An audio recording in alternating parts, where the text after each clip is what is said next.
Eu, Meu nome é Valdecir de Oliveira. Eu sou pastor evangélico e vou apresentar para os senhores agora uma matéria. Matéria que ontem foi passada no Fantástico.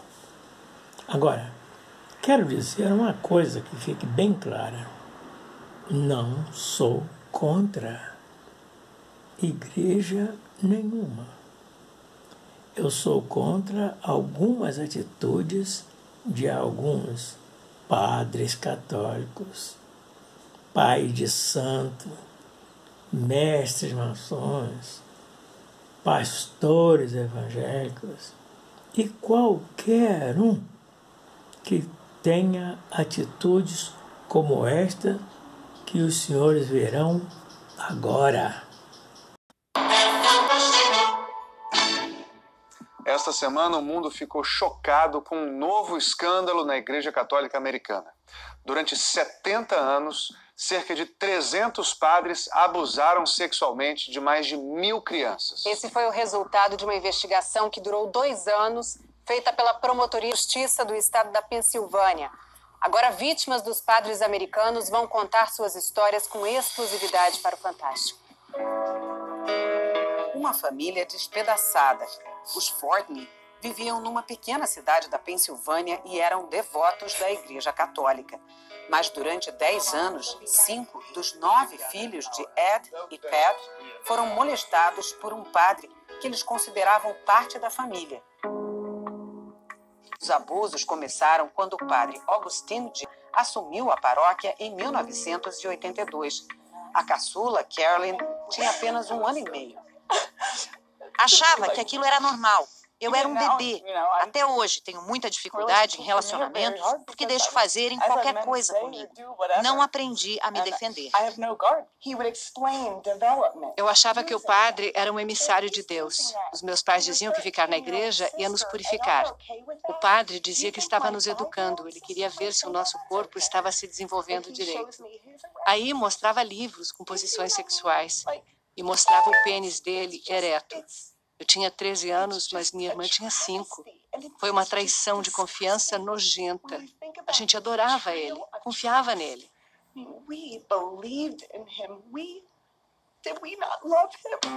Lara, na época, com 10 anos, só se deu conta que também tinha sofrido abusos quando viu o filme Spotlight, Segredos Revelados, que retrata a investigação jornalística que desmascarou padres abusadores da cidade de Boston. O filme despertou as memórias suprimidas do abuso. E só então eu me dei conta de que fui sexualmente atacada. As irmãs não tiveram coragem de contar para os pais.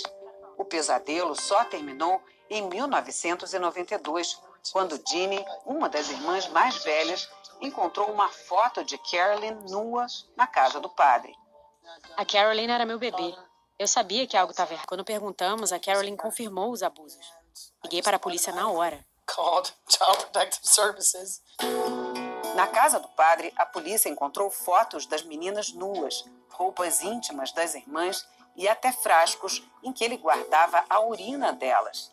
Mas de ela nunca foi julgado. Ele morreu semanas depois. A família recebeu uma indenização da igreja. O dinheiro não é nada quando as almas foram assassinadas. Teresa conta que o sofrimento podia ter acabado antes, mas a igreja conseguiu impedir que uma denúncia chegasse à polícia. Uma pessoa deu queixa em 1987, quando eu tinha 7 anos. 5 anos dos abusos que sofri podiam ter sido evitados. Os pais nunca imaginaram que o padre em quem tanto confiavam pudesse causar tanto sofrimento. Eu era muito ingênua, acreditava em todo mundo. Aquilo te destrói. Você nunca mais é o mesmo. A história da família Fortney é apenas uma das mais de 1.000 reveladas pelo relatório da Justiça da Pensilvânia, que descreveu os abusos cometidos por mais de 300 padres nos últimos 70 anos. O trabalho de investigação levou anos. Os procuradores confiscaram relatórios secretos sobre os abusos dentro de cada diocese.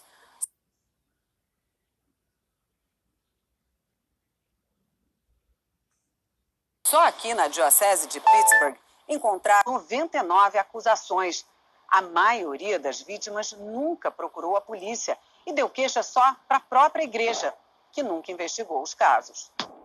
As acusações vão de toques em partes íntimas até estupro.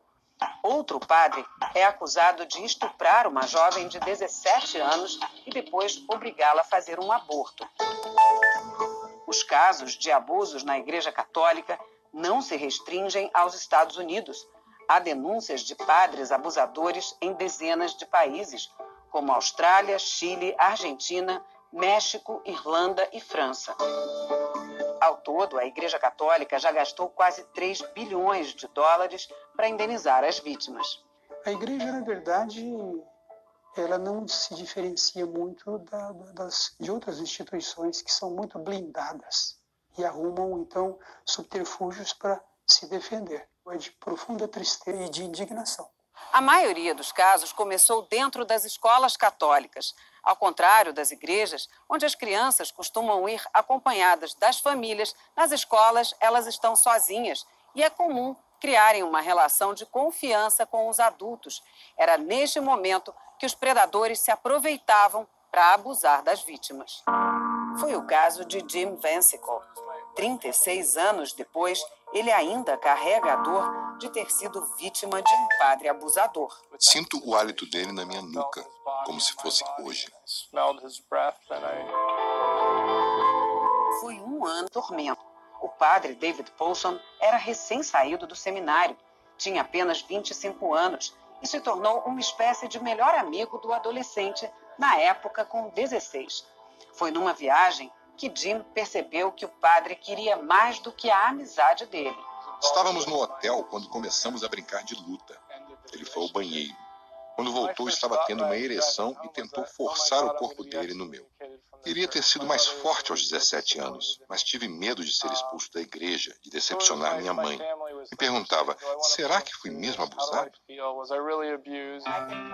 A filha mais velha de Jim, Lauren, tem 3 filhos que têm aula em casa para não frequentar a escola.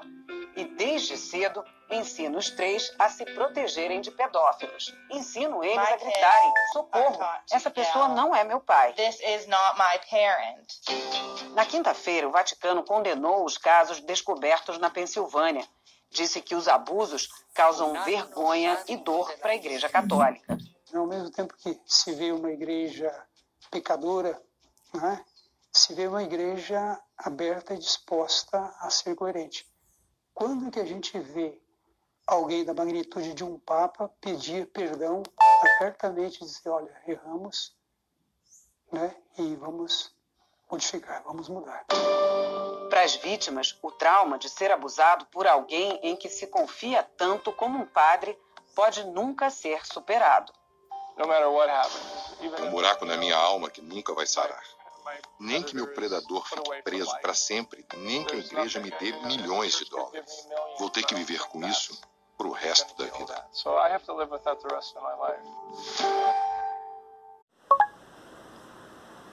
Meus amigos, meus irmãos, eu quero, para terminar, dizer aos senhores o seguinte: nos meus 64 anos que eu tenho de evangélico, eu sou da Assembleia de Deus, eu aprendi a ver que não é a Assembleia de Deus que é a melhor igreja, não é batista, não é adventista, não é católica, não é kardecismo, nada disso.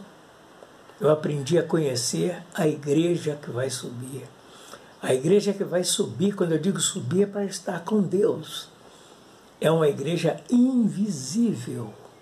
É uma igreja invisível daqueles que amam e servem a Deus em espírito e em verdade. E eu quero dizer uma coisa aos senhores. A igreja aqui na terra, a igreja visível, Eu só apoio se ela tiver grande quantidade da igreja invisível no seu interior. E ainda só apoio a parte invisível. Vocês estão pensando que eu apoio aqueles pastores que andam comendo dinheiro da igreja, pedindo dízimos e ofertas para colocar no seu próprio bolso? Eu sou contra isso. Sou contra isso porque em 64 anos eu nunca recebi um tostão da igreja. Certo? Sempre fui contra isso aí. E agora, estudando cada vez mais, eu sei até explicar por quê. Antes eu era contra, porque eu sentia no meu coração que isso não estava certo. Agora não, eu sei até explicar. Não vou explicar agora, porque tem muita gente explicando. Graças a Deus por isso. Agora, seja católico, seja protestante, seja quem for, você só terá o meu apoio se você pertencer à igreja que vai subir. A igreja que crê em Jesus Cristo como único e suficiente Salvador. E para ter Jesus Cristo como único e suficiente Salvador, você tem que ter sido salvo pelo arrependimento. A salvação é somente pelo arrependimento e a aceitação de Jesus Cristo como único, hein? Eu estou falando único e suficiente Salvador. Ok, meus irmãos. Ok, meus amigos.